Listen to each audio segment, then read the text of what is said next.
Hello, good evening, everybody, and welcome to tonight's Demola Live event.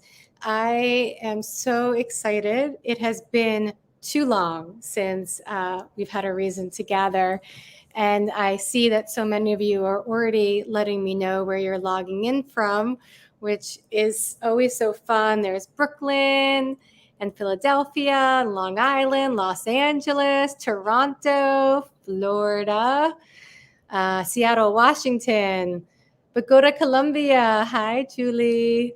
And I am Erica Rand Silverman, and I am coming to you tonight from New York City in Midtown Manhattan. So tonight, I feel so lucky that both Matthew Burgess, who is the author of Bird Boy, and Derek Desierto, who is the author-illustrator of Oddbird, said yes to coming on to Samoa Live to talk about these books with birds, which seems like, oh, it's fun. They both Oddbird meet Bird Boy, but there's also so much more to what these books have in common, and what I have found that Matthew and Derek have in common, and that I think will be so beneficial for all of us to learn from and talk about tonight, that I just knew that this was an opportunity not to be missed. So I want to thank the Society of Children's Book Writers and Illustrators for spreading the word, and Gotham Writers for spreading the word. And I want to thank Greenlight Bookstore in Brooklyn for being our collaborative indie this evening. They are hosting a special giveaway that we're going to talk more about later. And they have signed book plates for both, and signed books for both Oddbird and Bird Boy. So I'll be putting their info in the chat tonight. And if you are so moved to purchase the books, we would love it if you would go to Greenlight, who has been an incredible partner in getting this event up. So I'm going to bring in Matthew and Derek. Hi. Hello. Hi, everybody. So Matthew, I'm going to do a little bit of gushing. Matthew Burgess is an author, a poet, an educator. He is the author of many books, which I hope you have had the opportunity to come across. Many of them are behind me. We have Bear in the Moon and Bird Boy, of course, and Make Meatballs Sing, the life of Thank you. And Drawing on Walls, a story of Keith Haring. And his books have been recognized by the American Library Association for the Orbis Pictus Awards, which is for nonfiction, and the Rainbow List for LGBTQ plus books, as well as been on many Best Books of the Year lists. And Bird Boy was selected by PW as one of the best books for back to school. So I said I wouldn't do that, but I can't resist but brag on your behalf. And Derek Desierto is an author-illustrator who has illustrated the best-selling series Juno Valentine, which is way there. Yay. Yeah. Which has been spun out into many books, board books, picture books, and maybe some exciting other media that will be coming our way. And this year, was it this year? Because this year. Right. And with COVID, I'm like, I know. Oddbird published this year, right? And his first author-illustrated book, Oddbird, which is right there, just came out this year as well, which was a national storytime book by Barnes & Noble, which means that every Barnes & Noble across the nation read it for their storyline. Yay. And there's some other exciting news to come, which we're not allowed to talk about yet. So thank you both for being here. Now everybody knows how incredible you guys are, which I knew, and now they know. And so what they don't know, perhaps, are actually what the books are about.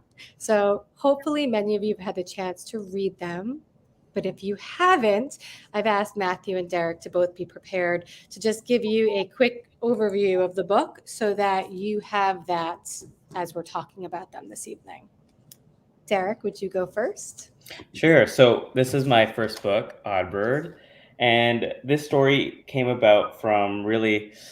It came when I was in college. I didn't want to do any work during my spring break, and I had this idea of a bird that had no color in a jungle full of color. And really, it was kind of my growing up story of feeling kind of very different in my school or in my environment. And it's Oddbird feeling the same way. Through this time, he just wants to have fun and get into the pool, but you're not allowed in the pool unless you're full of color. And so he finds a way to get into the pool, and through that journey, kind of brings everyone along with him, and kind of gets to the point that you don't need you really it's all about fun, and that's what he's all about, and that's what life is all about. Just look at him here diving into this pool. Yeah. All the other birds are way too fancy. They don't want to get ruffle their wet. feathers. They don't want to get right. wet. I know you can all relate. You know these people who would rather be uncomfortable and look good. But Bird Boy can't resist the joy of getting into that pool. That's right. And when he does, is when he really looks his most beautiful. Yeah. And he inspires everybody that to feel good is when we look our best. That's right. That's right. Yeah. Well, this is why Erica's my agent. She's just so much better at selling it for me than I am. She's the best. She's the best. And Matthew, can you tell us about Bird Boy? Yeah, I'd love to. So Bird Boy actually began with an image from Shahrazad Maidani that I saw of the character, and beside it was just a character at that point, and beside it was written Bird Boy. And when I saw the image, I was almost immediately inspired to start writing. And so the story really emerged, which is a first for me. The story emerged from seeing the character. But what it's about is a boy named Nico, who is new in school. And he is sort of apprehensive and approaching the huddles of kids, and for the first time, and feeling heavy, feeling unsure about where to go. And he makes the decision, instead of playing sports or huddling and whispering, he sort of hangs out with the birds and the insects. And at some point, he hears Bird Boy shouted at him, and he knows that it's an insult. He knows that someone's making fun of him, but there's this moment where he decides to embrace it. He realizes it doesn't bother him, and that then he launches into a series of kind of imaginative flights where he imagines being a penguin and a hummingbird and an eagle, and kind of just, instead of bearing the brunt of that insult, he uses it as a door to imaginative play. And that lasts over the course of a period of time. And basically it leads to him forming friendships with some people who kind of admire him for just being so fully himself.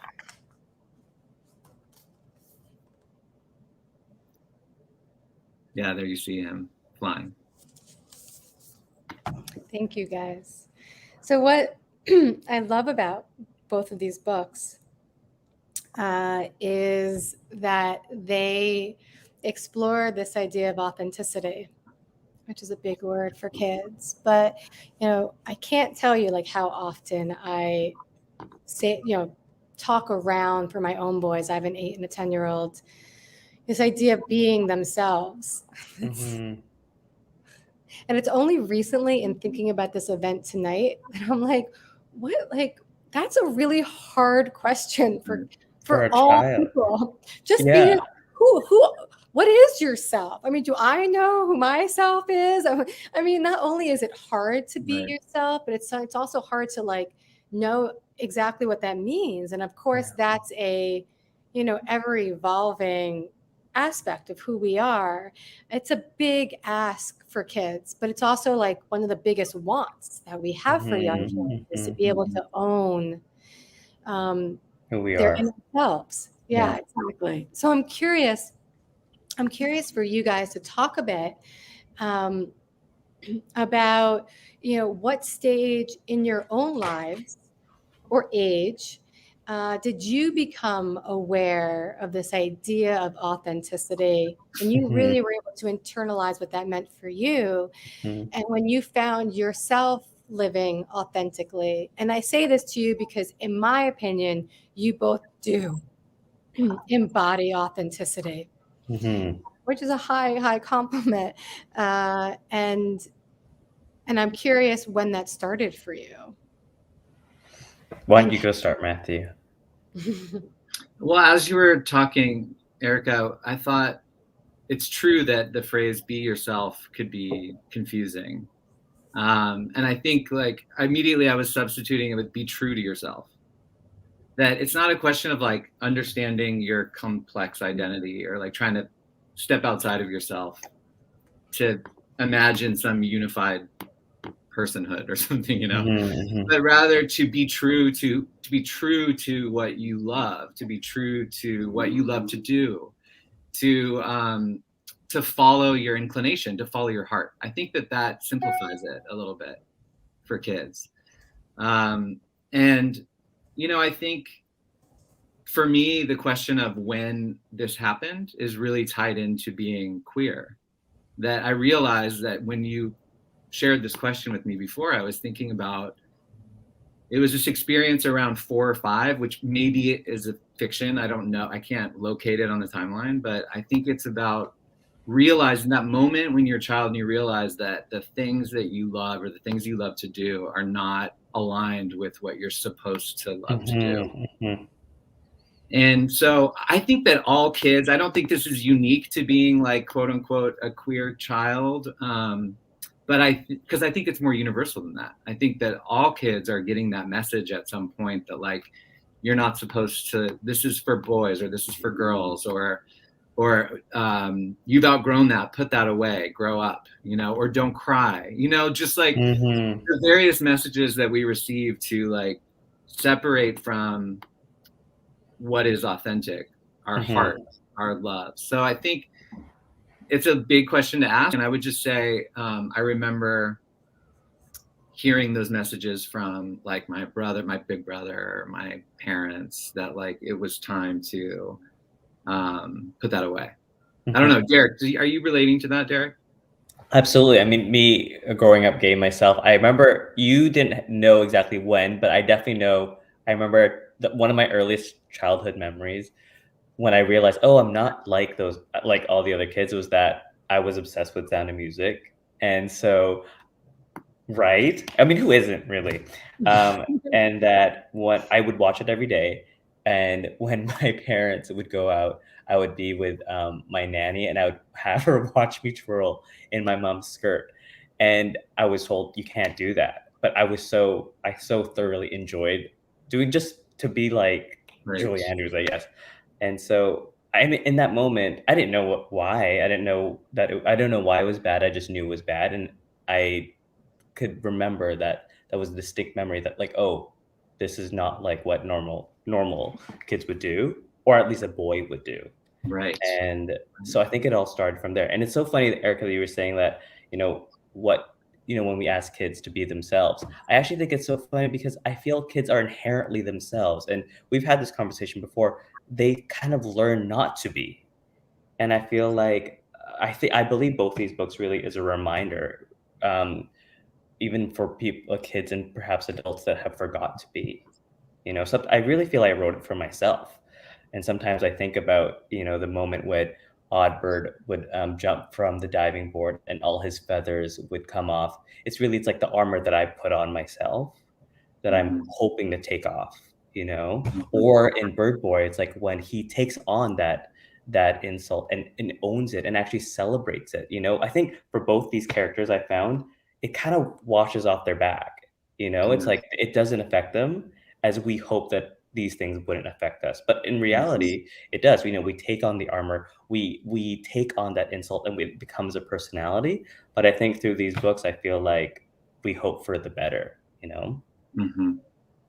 I love that. And I also love The Sound of Music. And I had 3 older sisters, and we would I mean, I memorized every song. If Yeah, not, I like, watch it every year. maybe not the Reverend Mother song, like, but almost every song. Climb Every Mountain, but that's Of like, course, I memorized that. okay, yeah, okay, good, yeah. No, but the point, like, I love this image of little Derek twirling, and then Yeah. I love that image. I don't love the image of you Being told that you can't, yeah, told that you're not supposed to twirl. Yes, And if yes. you think about that, how insane that is, that that we're like blocking or interrupting the child's like spontaneous joy. Yeah. Why would you do that? Why would you do that? Yeah. And I think part of just in defense of, because of fear. Absolutely. Yeah. Right? Because parents and grown-ups are afraid. Mm-hmm. I was going to say, in defense of parents or older siblings, they're trying to protect you from the mean world in some cases, and like get you ready to go out, because if they don't do it, someone else is going to do it. I know. I actually feel like as I've grown up into an adult, I feel like it's an unlearning of that. And then also I feel like the more you become your kind of true self, sometimes the people that are so not themselves, they project that fear onto you. It's like, whoa, what are you doing that? And then sometimes I have to remind myself, it's like, okay, for them to say that to you, it doesn't necessarily mean it to be true. It's just them reacting to what you're doing. So I feel more and more I have to be kind of resolute in my intention of what I'm doing with my life, because I'll make decisions that perhaps are scary for other people, but to me it makes the most natural sense. And if my whole point is that I want to live the life that I'm meant to live, I have to make those decisions with confidence and feel like it might not be right for them, but it is right for me, you know? But when did you, there's a lot of people agreeing in the chat that they also love the sound of music. And Yes. that every kid in some way gets told that they need to comply with the social norm. Yeah. I mean, just when you walk into certain stores, and you see blue and green on one side and pink and purple on the other. And I think stores are getting a little bit better at that. Some, but even down to color, who suck the joy right out of color. But when and how did you both begin to live in a way that you felt was being true to yourself? Is that something that you've always done from when you were children, or is that something you came to later? I think definitely for me, it came to later. I mean, it was part and parcel with me coming out. I feel that was the first step of me being my authentic self. And honestly, as I've continued, it's sometimes like a daily thing. It's like there's moments where I put on the armor still. There are moments when I'm feeling very confident in myself. So I wouldn't even say like I've been fully actualized into the 100% Derek that I'm meant to be. But I think I just get better at choosing in those moments to be confident. You know, sometimes I don't know, I falter, but it's more and more I'm choosing to be myself rather than not. Because what's the alternative of it? I always get an icky feeling inside when I'm like, oh, I was so fake in that moment, or I'm not really saying how I truly feel. You right away, it just doesn't sit well with you, especially if you're somebody that you are trying to live your true self. You know, it's not jiving with you. So I don't know. How do you feel about that, Matthew? I agree with what you're saying, and I think it also can connect with creativity as well, because I think what happens when kids learn that their spontaneous gesture, whatever it is not okay, is not conforming to how they should behave, that what we do, I think, is we go underground, that we start to have an inner life that we keep invisible. And that is simultaneously healthy and necessary, but also really inhibiting, obviously, and needs to, like, that process of undoing that, which we call it the closet. But I think it's universal. I think people push that true self underground, and then it becomes this process of undoing. I think you could be in the closet for like liking baking when you're not supposed to be into baking, or liking cars when you should be into like sewing dresses or something. Like, so everyone has their own kind of version of the Or wearing closet. wigs. Or wearing, Right. yeah, But I purple wish I could wear wig. them all the time. There you go. But Yes, I exactly. think there's a connection between what happens, because so I've been teaching poetry to kids for a long time in New York City, and also teaching at Brooklyn College. So teaching grown-ups, young adults, and kids at the same time, and I like have this ongoing question about what happens when the spontaneity of kids writing poetry it's so amazing to be around, because they're playing on the page and they're not worried about how it is going to turn out. And they're not worried about how the person next to them will judge it. Yeah, it's all about play. It's about play. It's really connected to play. And so I think like when I teach college students now, part of it is about getting them to play and to trust the environment and to trust themselves enough that they can actually be creative. Because in order to be really creative, I think you have to be available to whatever's going to come up. But if you're monitoring that or policing that boundary, then you don't have access. Yeah. I actually feel like I don't have a lot of childhood drawings, but I look a lot at my nephew's drawings. I have two nephews, and so I look at how they draw and how, you know, shapes could be kind of all over the place, but when it comes all together at the end, and in my head, you know, they think to me like, "Oh, teach me how to draw a car," and it's like, "Well, teach me how to be more like effortless in how you draw, you know, be more free." So, yeah, absolutely. It's so funny. You as you get older, you just really try to get back to what you were more so as a child. I do that now as when I create. I think, what did I love most as a child, or how did I feel when I try to get back to that feeling when I create, you know? What do you do? Like, are there exercises, or how do you do that with yourself? I think for me, so anytime I feel creatively blocked, well, one, I give myself the time to be. I think when you put pressure, like, well, you have to be unblocked. It kind of makes it harder unless you have a deadline and you're being paid to do it. It's like, well, you just got to do it. There's one that on one hand you do that, but if I have the luxury of time, I allow myself to just relax and chill. And also I immerse myself in things that I've always loved. So whether it's watching movies that really inspire me, or looking at art that I love, or reading something, so doing things I love is usually what gets me going. So if I realize I haven't been doing things that I love, I can feel that, oh, I'm staying into that block mentality just because I haven't been giving myself the time. So I think it's important to give yourself the time to do that. Right, you got to get those feelings, those Yeah, that juice. yeah, you got to get that like good feeling. And sometimes Yeah. when you're working, and you're not leaving, I found Yeah. that for myself. Sometimes I went for a walk the other day. It's crazy. I sit down and I work because I have young kids and I have to pick them up. Yeah. And my work time is so short. And Yeah. instead, I was like, I'm going to do this one thing, this one day, and I'm going I to know. walk to get there. And seeing people in New York City, I listened to a podcast on the way, I listened to music, and I had all the feelings, you know, and Yeah. you just feel everything opening up, but it's so hard to give ourselves permission for that time when we're a culture of do. I know. Yeah. Get done. Yeah. I learned so much from all of you, from like working with artists who I have noticed, you know, you guys make sure to make time for that. And I have to constantly remind myself that to be a part of this industry, I can give myself permission to do that, because I mean, I see you as a creative person too, Erica. Thank you. Yeah, absolutely. Anyways, yeah. Absolutely.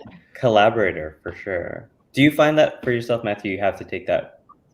How do you replenish yourself? Actually, this is a question. How do you replenish yourself?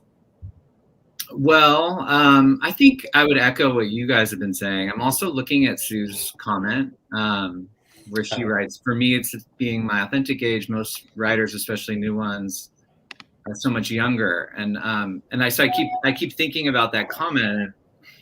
And I think what I take from that, Sue, is like that feeling of compare and despair, or of like looking outside of yourself and comparing yourself to other people and what they're doing, and how that immediately can activate self-consciousness, which again, like as soon as we're in that compare mode, we're not available to inspiration. Yeah.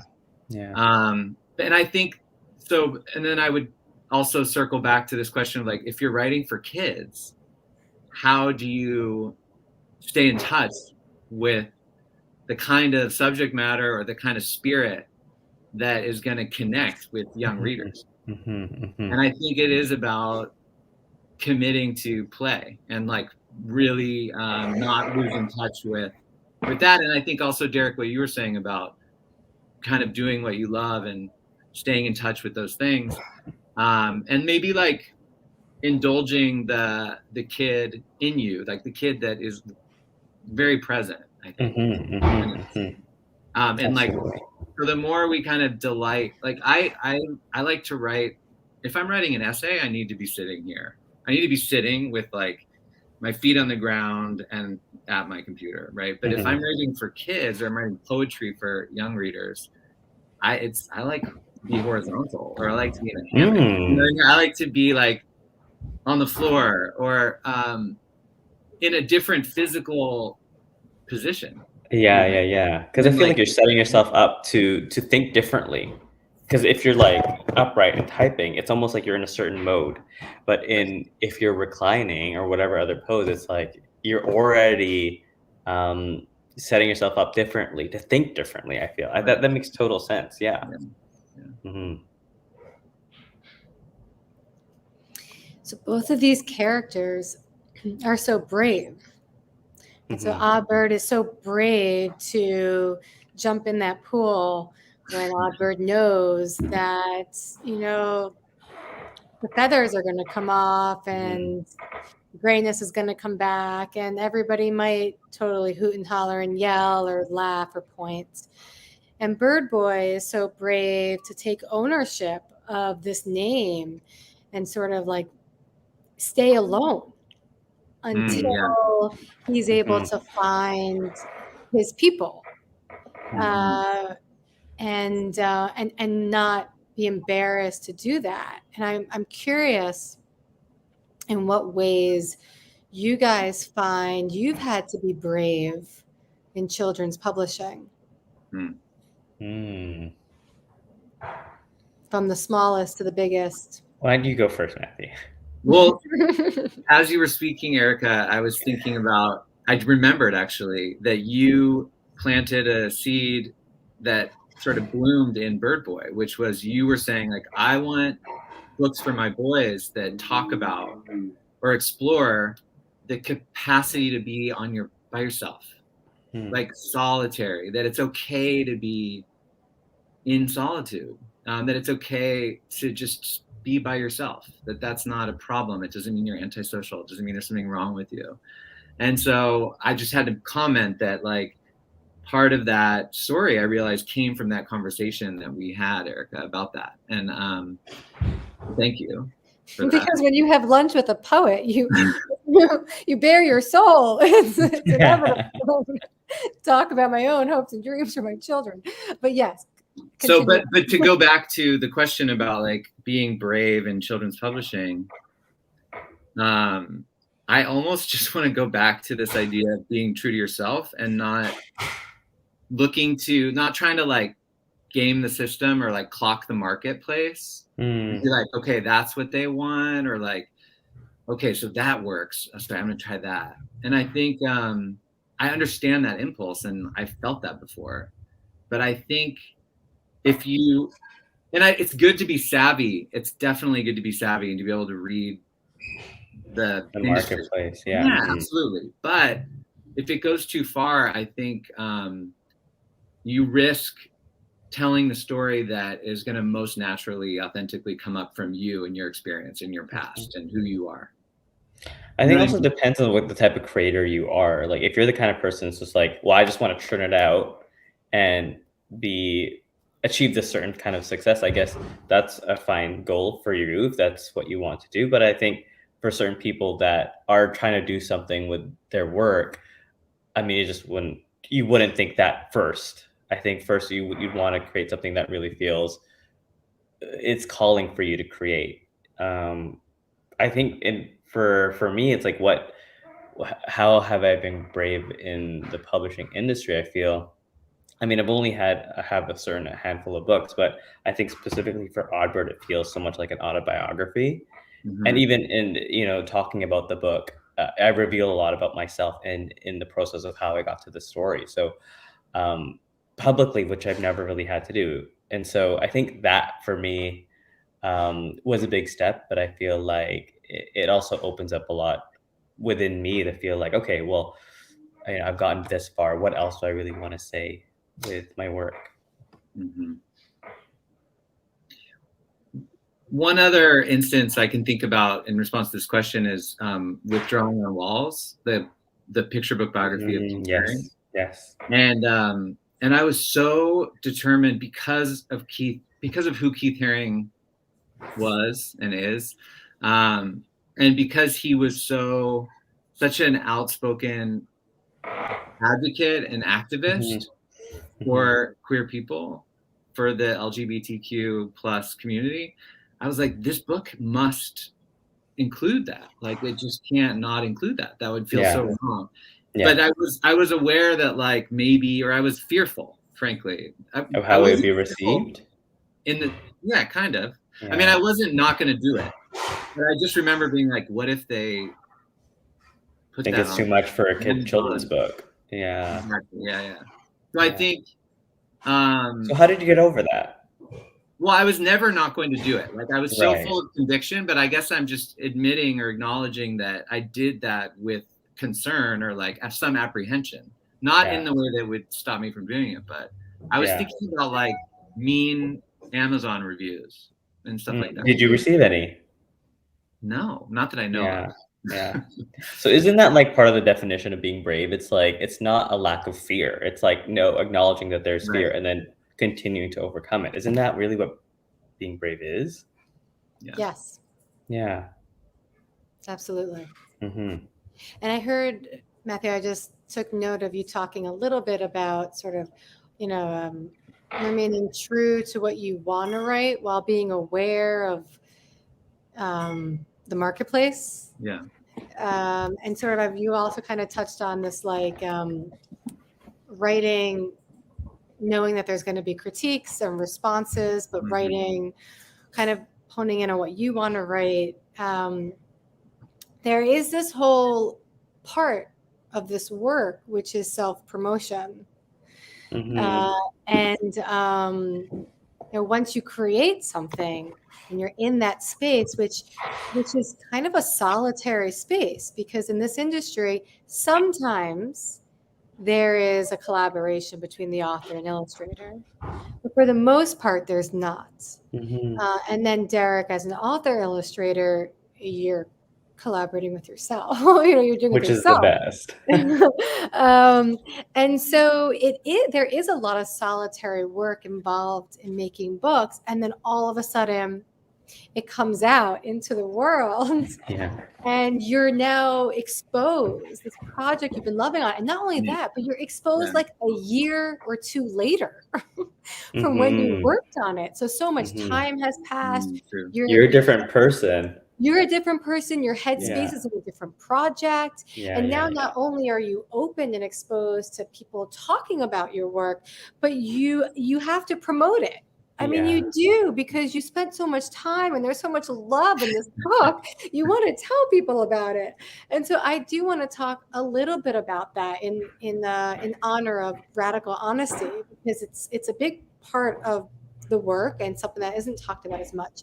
And before I let you both talk on that, I just want to say again, midway through our event, a big thank you to Greenlight Bookstore for collaborating with us on this event. And, we've done many events in the past, and I've linked the bookstores in the past for anybody who wanted to purchase books. But this is the first time I actually worked hand in hand with a bookstore to get signed copies and signed book plates. For anybody who wants to purchase it, you would actually get to have a signed book or a book plate, which is special. And we took it one step further this time. And the illustrator of Bird Boy, Shaz, was so gracious and giving to gift a signed original piece of art that she made when she was working on Bird Boy. And just look at Nico there, surrounded by the birds in his sort of meditation pose. To me, it is, yeah, it's just like an embodiment of all the best reminders of Bird Boy, which for me, my personal takeaway is that when you are yourself, when you're being true to yourself, is when you attract the best people for you. And when I see that piece, that's what I'm reminded of. Though when you read the book, there's a lot of different takeaways. So if you purchase Oddbird or Bird Boy from Greenlight, and you put in the notes that you want a signed copy or a book plate, and you were at this event, your name will be put into the giveaway for that piece of art. And Greenlight will then draw from all those names. If you buy both books, your name will be put in twice. So double the chances of winning the print. Not the print, the original piece. So a big thank you again to Greenlight and to Shaz for gifting that. And I'm going to put the links to the books in the chat in case you want to check it out. But Matthew, Derek, talk about promotion and how uncomfortable and exhilarating and necessary it is, and how that affects you as bookmakers, and how that might affect your creative process if it does. Well, for me, so now I've done two different types. I've done kind of real world promotion and then virtual COVID style promotion, which is very interesting as well. So going out and doing a book tour is, of course, very exciting. It's kind of a whirlwind. And what I do love about it is that you see people, you connect with the people that love your book. I think that, especially children that really like it, and then they draw it or they quote something back to you, or even people that message me saying like, oh, I really love this part. I think it's really touching. I think it reminds me again of why I even did this, or what the whole reason for this is. It's not just for me to create a book, it's for people to read it and to enjoy it. And so and then the virtual tour, I have to be honest, I think it was actually, it was so much easier, even though there's a lot of more planning. It was like I just got to sit back and talk to my computer and then close it and then go do other stuff after, which is so nice. But it was a challenge within itself as well. I think the second part of your question was that what's challenging about it? Is that what you're saying? Or difficult about promotion? In terms of like your own creative process, does it get in the way? I'm curious. Yeah. For me, I don't think it does get in the way. I think I do understand. I do agree that when you're so removed from the project and you kind of have to remind yourself, it's kind of jumbled up in your brain. And you have to remember what zone you were in when you're creating the book. But I think it can be a good thing. One of the things I feel like during my promotion of Oddbird, my editor actually came to the event and listened in, and through what I was saying, we were able to come up with book ideas for the future. And so, that was really wonderful. And I don't think it happens all the time for everybody, but sometimes I feel like through the talking of a certain book, certain ideas can also pop up again or flourish from that. How about you, Matthew? I agree with all of the sort of beautiful aspects of it that you described. I think the best part is catching glimpses of the book out in the wild, like getting pictures of people reading the book, of kids reading the book, of kids like drawing something from the book, and of course interfacing with like your readers, like meeting your readers, basically. I think, Erica, you were kind of like also angling toward the more challenging parts of book promotion, right? In your question a little bit, it was like, like maybe part of it is for other picture book makers or writers and illustrators out there, like having to overcome your resistance to just like promote your own work. And that's not easy, and like just feeling extra and feeling like you're just doing too much and you're putting it out there, but then on the other hand, of course, that's, you have to. I mean, it's so important because it's like the work you're doing on behalf of the book, and trying to bring it into the world in a way that increases the chances that it'll find readers. And I think that's what it comes back to, you know, where we started is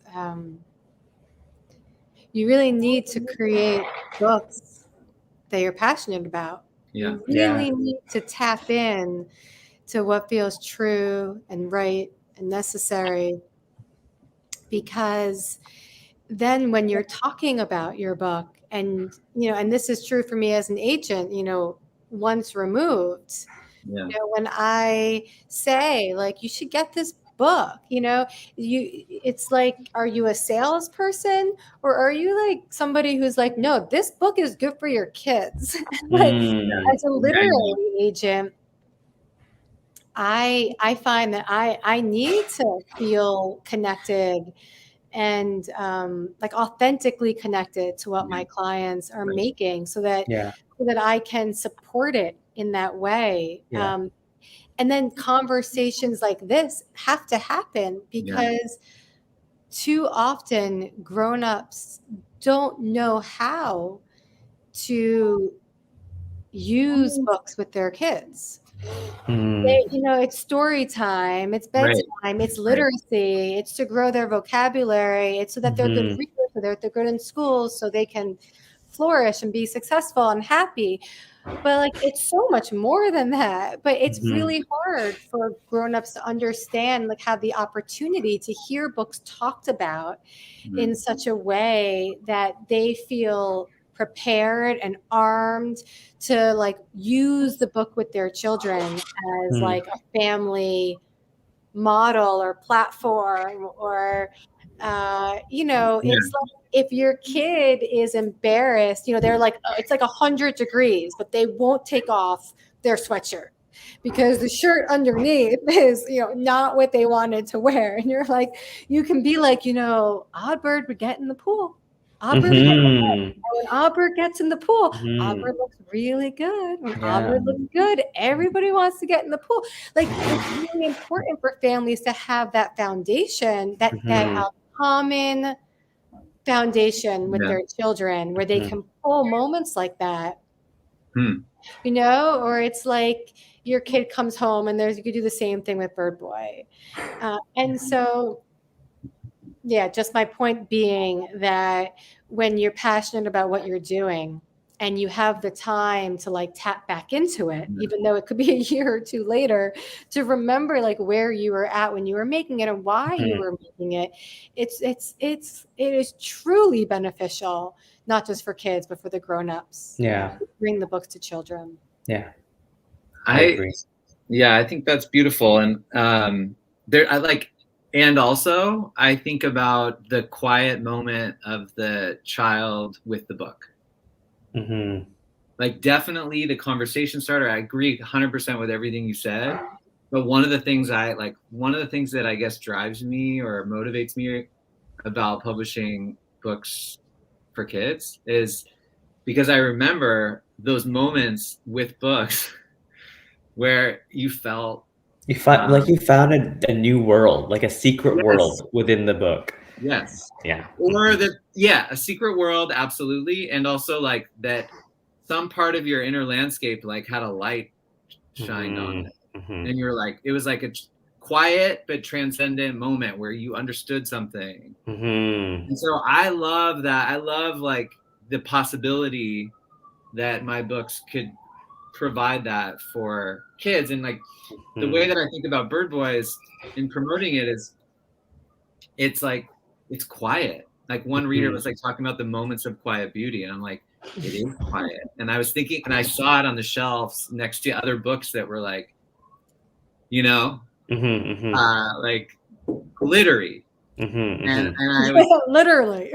And I was thinking like, it's so quiet, you know, is it going to find, and I had to sort of remind myself that it's not necessarily about all the Shouting. readers. Yeah. It's also about like the idea that this book, if necessary in some way, could find like just like chilled, like individuals. Like it doesn't have to be about best-selling or something. It can be about the magic of that book being felt by the kid who needs it, like the child who needs it.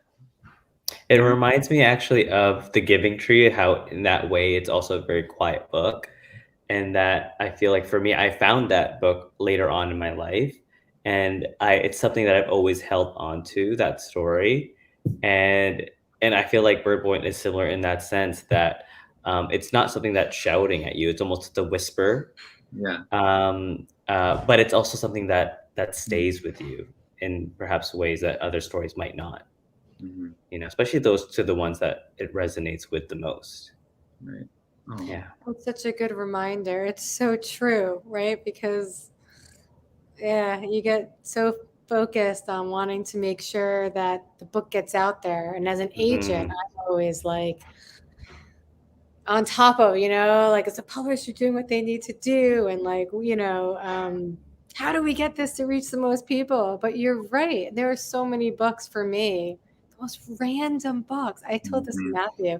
I found this book at the bottom shelf. I'll never forget. But I must have been a teenager, old enough to be alone in a bookstore, in a used bookstore. Bottom shelf, this collection of poems written in the voice of trees. The trees were speaking. Wow. Do you still have it? Oh no. And my husband just like walked through recently. I think it would be his fault. He made me get rid of a lot of books when we moved in together. Maybe it was when it was in that time. I don't know where it went, to be honest. I don't know where it went.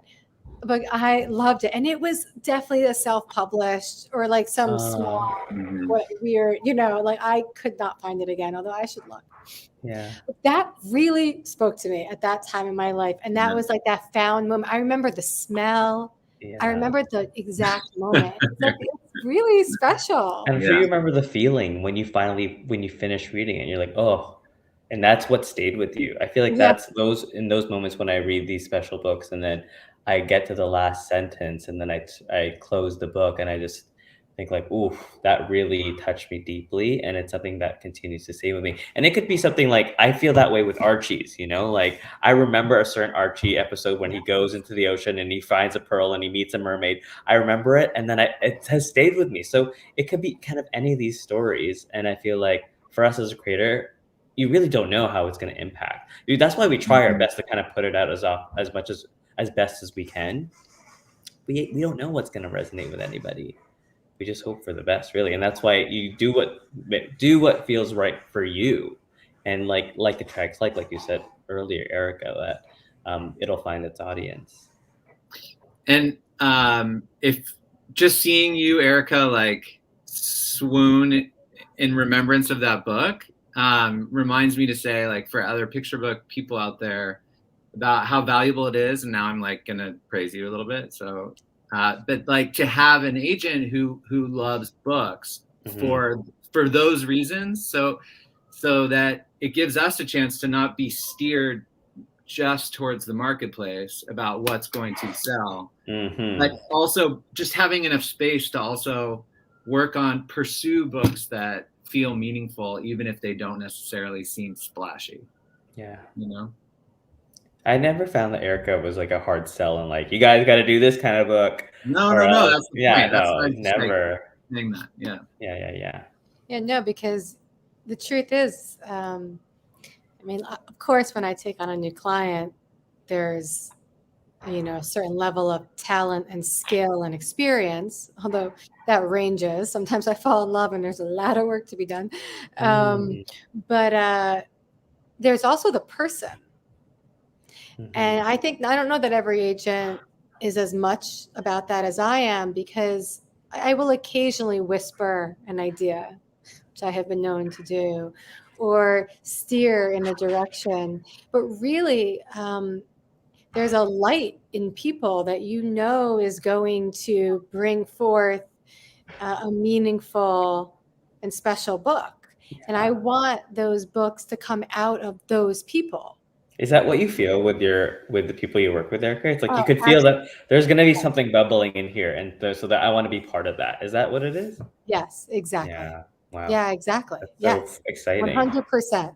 Yeah. Because I know that there is ideas and thoughts and passions, and Yeah. there's a genuine and caring and, you know, a goal to make the world a better place, and a respect for children, and a respect for art, and a respect for books, and all of that is going to lead to a wonderful book. When the work has been done in terms of skill. Yeah. So there are some questions coming into the chat, which I do want to get to because we're nearing the end of our time. So I'm going to scroll up because there was one earlier for Derek, and I might have to paraphrase. No, here it is. Okay. So, Derek, what's a recent Oddbird moment you had that was in the spirit of your story? And just to give everybody some context, you know, Derek, you were pretty keyed into the fashion world. Okay. Sure. Right? I mean, I do love it. Yes. Yeah. You love fashion, like you've Yeah. worked on accessories Yes. and I used to you design know, eyeglasses and earlier in my life. Yeah. and that's like something you really relish, is like how Yeah. people dress and like what they're Yeah. wearing, and Yeah. I think it's that love, you Yeah. putting out your love of fashion Yeah. that actually got you noticed in children's publishing. This is true. Which is like you followed your own interests Yeah. and passions, and that's what sort of led you here today. Yeah. Yeah. But so this question is interesting for me because as a fashion person, how do I reconcile with that? I'm curious to hear your answer. Yeah, you know, that's so interesting. And you frame it in that way. I think as much as I still love kind of fashion and design and all that stuff, I actually feel like I'm I'm getting to the point in my life, you guys, where I feel like, what am I really working towards, or what am I working for? Am I working to maintain a certain kind of life? Am I working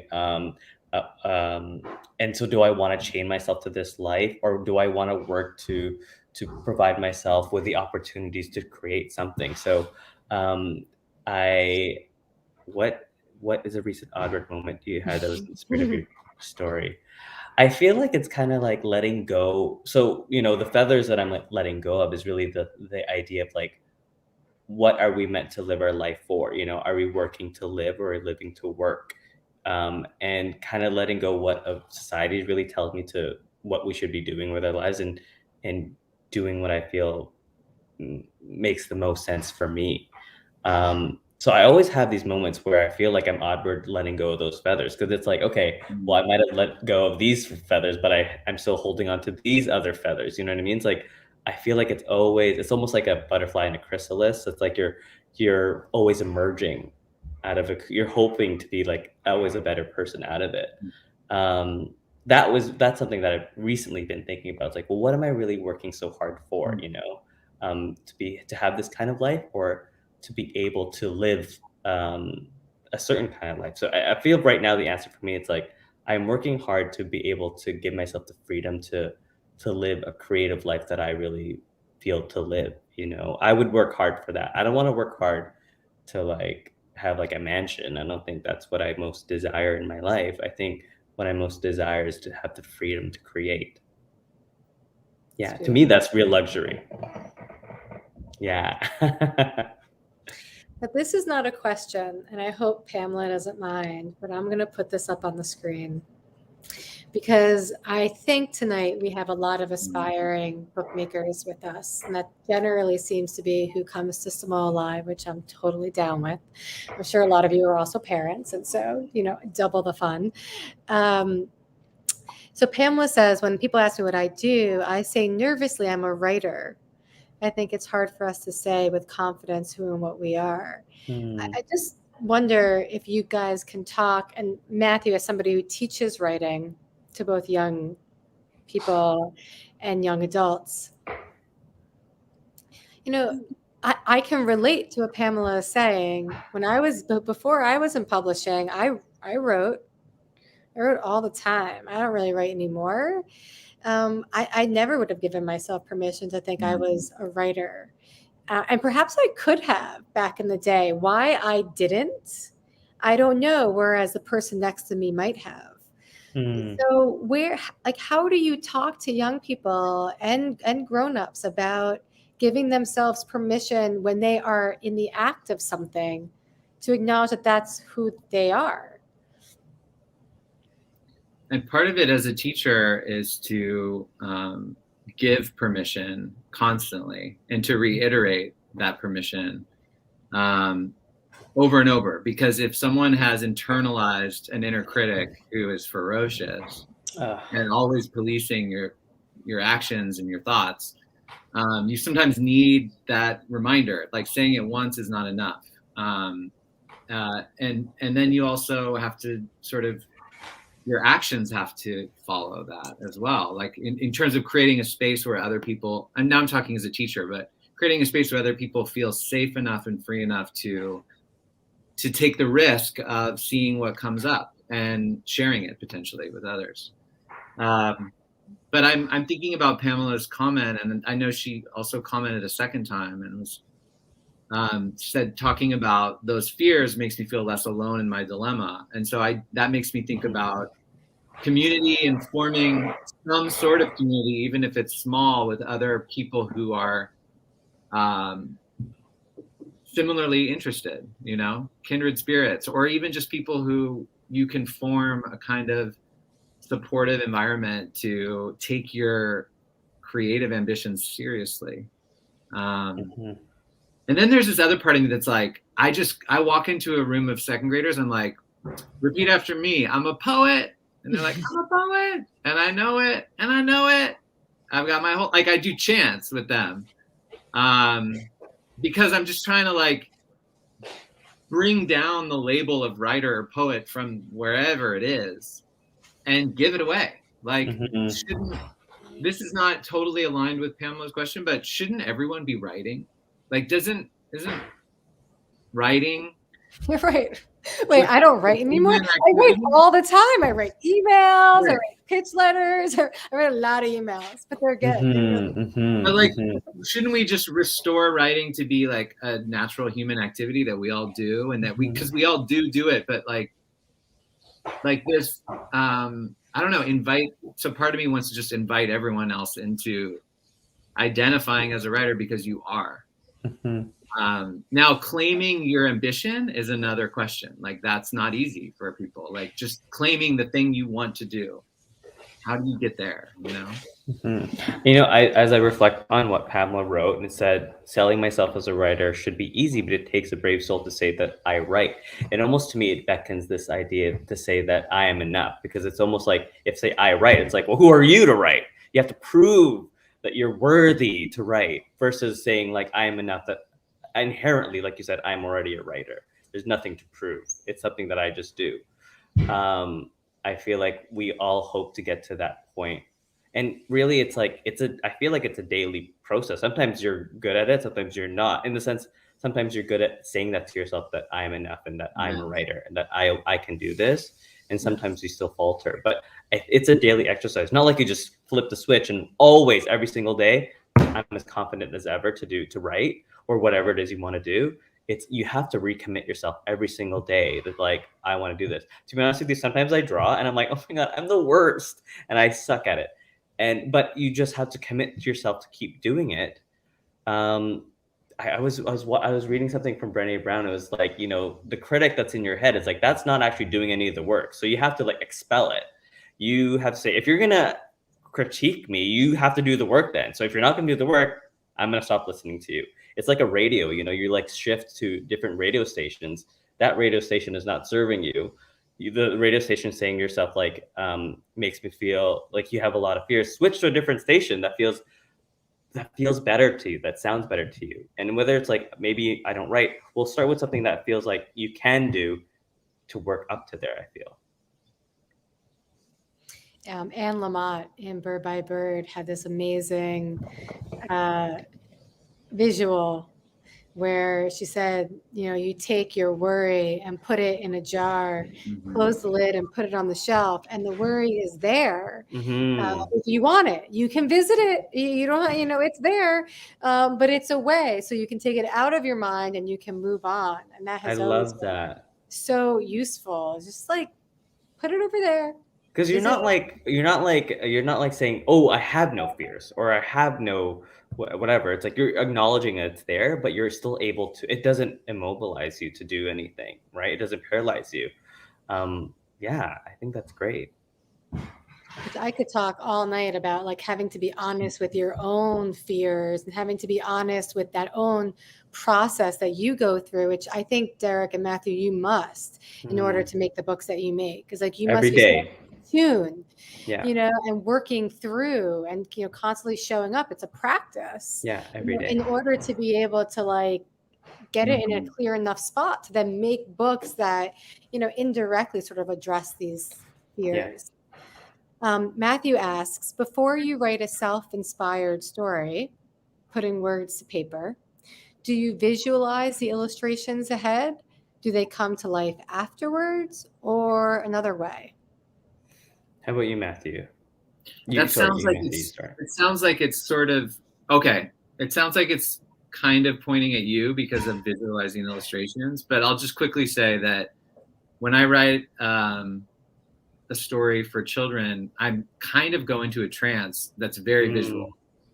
So like I see everything. I see everything very vividly. But what I've learned for like other authors who are not illustrators out there is that that's great, and go into that trance if you relate to that.